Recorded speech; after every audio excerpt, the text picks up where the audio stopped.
The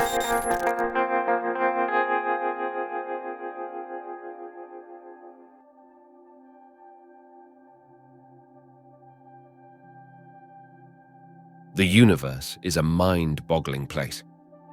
Actually, I'm not even sure I can call it a place. NASA says the universe is everything, but what they really mean is that it contains everything, all of space, energy, time and matter like you and me. But there's more to it than meets the eye, literally. All ordinary matter, like the particles that form us and everything else we can see, only comprise about 5% of the universe.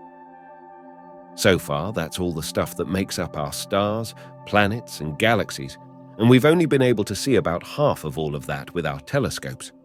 The rest is entirely invisible. It's as if the universe doesn't like being put under our microscope, or telescope, to be more precise. Around 27% of our universe is dark matter, which emits no light or energy and can't be detected by conventional sensors and detectors. We don't even know what it's really made of, and to be completely honest, we're not even sure it exists. We could only assume. To be fair, we have strong reason to believe dark matter exists as early as the 1920s. Astronomers hypothesized that the universe must contain more matter than we can see because the universe's gravitational forces appear stronger than the visible matter it can account for. It's a simple matter of math. Okay, probably not simple math, but you get the idea. As if this wasn't confusing enough, the remaining 68% of the universe is made up of dark energy. Just like dark matter, dark energy is purely theoretical. It popped on our radars in 1998 when the Hubble telescope discovered that in the past, the universe expanded at a slower rate than it does today. And if the universe is now growing at an accelerating rate, then there must be a force countering gravity and causing this acceleration. Wait, did I just describe repulsive gravity? As you could see, or can't actually, there's a lot of speculation when it comes to developing a blueprint for understanding the universe and everything in it. Even if we focus solely on the visible 5%, there's still a lot to unpack. Next time you find yourself gazing at a sky full of stars, take a moment and try to count how many you can see. Let me help you. On a clear night, there are about 6,000. But if we wanted to calculate the number of stars in the entire universe, first, we'd have to count galaxies. And to do that, astronomers take very detailed pictures of small parts of the sky and count the galaxies in those pictures. They then multiply that number by the images needed to photograph the entire sky. Are you ready for the answer? There are approximately 2 trillion galaxies in the universe. 2 trillion clusters of dust swirling in a mostly invisible universe, hovering countless stars, planets, and even civilizations. Our Milky Way galaxy alone is home to 100 billion stars. Using this number as a standard, we can predict that there are roughly 200 billion trillion stars in the universe. A staggering number, I know. It's about 10 times the number of cups of water in Earth's oceans. In our galaxy, the Milky Way, every star has at least one planet orbiting it, meaning there are at least 100 billion exoplanets in our galaxy alone. Today, NASA has discovered more than 5,000 of them. The big question that has been haunting us ever since we developed the mental capacity to ponder our existence in this vast universe is still unanswered. Are we alone in the universe?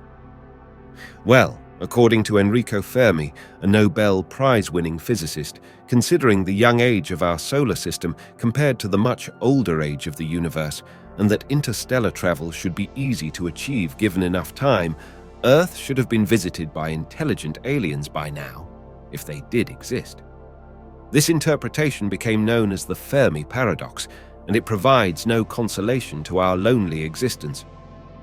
Well, what if life isn't as unique as we think it is? What if the universe is teeming with countless species far more intelligent than we are?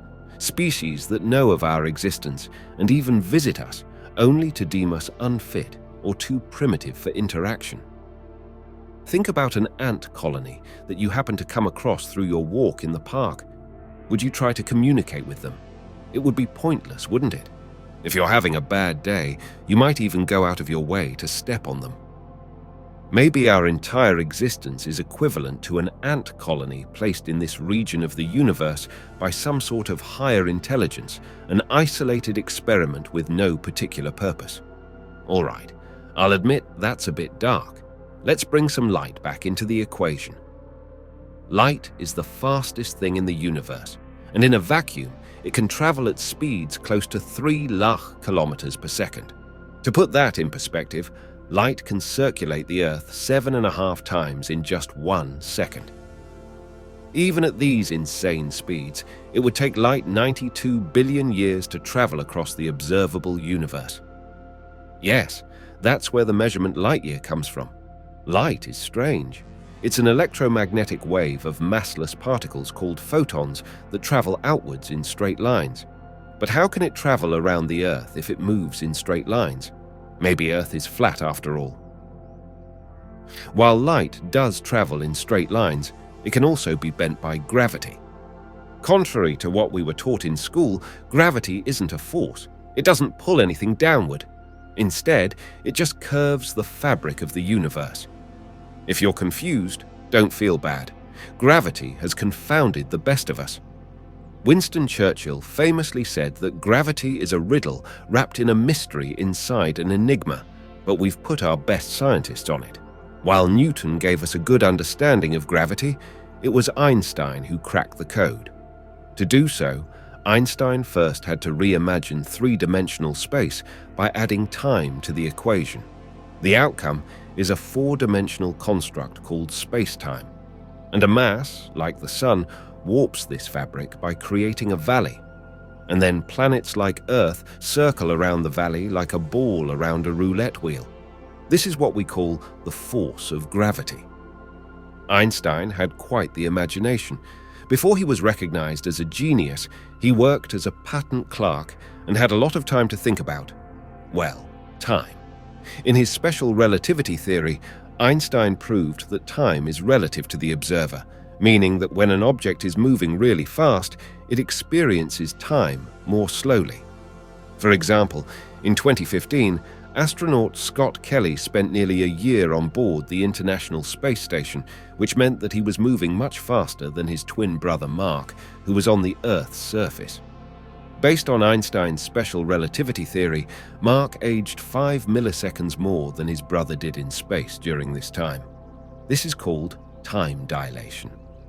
And while 5 milliseconds doesn't seem like much, at speeds approaching that of light, time dilation can have much more dramatic effects. If a 15-year-old leaves Earth traveling at 99.5% the speed of light for 5 years, upon returning to Earth, they will find that they've aged only 5 years, while everyone else has aged 50. Mind-blowing, I know. But time dilation isn't exclusive to speed. Gravity can also slow time. The bigger the mass of an object, the bigger the warping of space-time, and the slower time moves. It's believed that time freezes entirely at the edge of black holes, at the event horizon. Who knows, maybe time even moves backwards inside black holes. Speaking of black holes, in the 1990s, the Hubble telescope discovered that black holes aren't as rare as we thought. Almost every galaxy we know of, including our Milky Way, has a supermassive black hole at its center. We still don't know what they're doing there, but they must have played a significant part since they're at the heart of every galaxy. Maybe galaxies gave birth to black holes, or black holes to galaxies. You know, your typical chicken and egg situation, but on a cosmic scale. Observation from the Hubble tells us that galaxies were born around 1 billion years after the Big Bang, and we know that the Big Bang was created out of a singularity, an infinitely small, hot, and dense point, which is the exact definition of black holes. Could our universe have been born out of a black hole? It very well could have. You ever wondered what was there before the Big Bang? Was there a time before time itself? As creatures of time, it's hard imagining a time without time. Okay, This time I'm done talking about time. I'll leave this topic for another video. Here's one to make you gasp for breath. Every atom of oxygen in your lungs, carbon in your muscles, calcium in your bones, and iron in your blood was created inside a star before Earth was born. Apart from hydrogen, every other ingredient in our body is made from elements forged by stars. Stars are basically giant element furnaces. Their intense heat can cause atoms to collide, creating new elements like iron and carbon. Now, aren't you glad there are 200 billion trillion stars in the universe? If you're feeling overwhelmed by the true immensity of it all, you can take a step back and focus your energy inward. There are around 7 octillion atoms in a 70 kilogram or 150 pound human body. That's 7 billion billion billion. And these atoms are made up of even smaller fundamental particles like electrons. The study of matter and energy at the smallest fundamental level is called quantum physics, and believe it or not, we still don't know much about it. An electron, for example, can exist in 2 places at one time. It's called superposition. If we're made of electrons and other quantum particles, why can't we be in 2 places at once? Is there something I'm missing here? As I said, quantum physics is a mind-boggling field, but unlike dark matter and dark energy, at least we can observe quantum particles. Right? Well, we can, but it's a bit more complicated than you might think. One of the most bizarre premises of quantum theory is that the sheer act of observation can alter the observed reality. One of the most famous experiments in physics, the double-slit experiment, demonstrated that particles like an electron could have wave-like properties, and suggested that simply observing the electron can dramatically affect its behavior. Like most of the universe, it seems that electrons don't like being observed. They've been proven to be rather intimate with each other. Maybe that's why once interacting subatomic particles can form unbreakable bonds even if they're billions of light years apart. It's called quantum entanglement and is still one of the many mysteries of quantum physics. Einstein called it spooky action at a distance, which sounds like an incredible name for a band, I'll admit.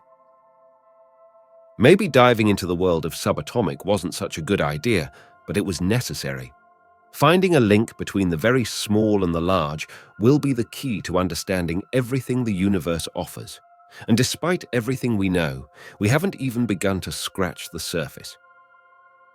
At the end of the day, our existence in this cold and silent universe is as confusing as it is mesmerizing. But there's a certain kind of wisdom in not knowing. Maybe if we did, we'd have no reason to push the boundaries of knowledge anymore. Or worse, we'd have no reason to look up at the stars and just wonder. On a clear night, your patch of sky can be lit by as many as 6,000 stars, so whenever you can, look above and enjoy the cosmic view.